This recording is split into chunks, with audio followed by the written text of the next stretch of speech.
Ikaw yung special disbursing officer. Ikaw yung nag-prepare ng confidential, yung physical financial plan.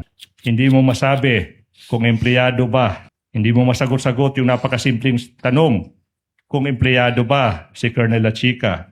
The question is, why did you have to call Colonel La Chica to inform him, Colonel La Chica, ready na ang 125 million pesos? Bakit? Kasi po, may instruction po sa taas, Your Honor, ng aking head of agency na kung ma-encash ko po ang cheque, i-release ko po kay Sir La Chica, kinsa iyang gi-designate nga special officer po, a security officer po sa Office of the Vice President na siya i-order, Your Honor. Okay, ma'am.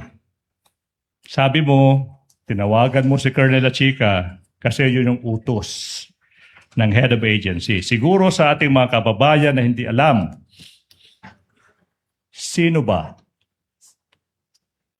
Sino ba ang head of agency na nag-utos sa'yo as the special disbursing officer na ibigay yung 125 million pesos in cold cash sa isang security officer, Colonel Raymond Dante La Chica?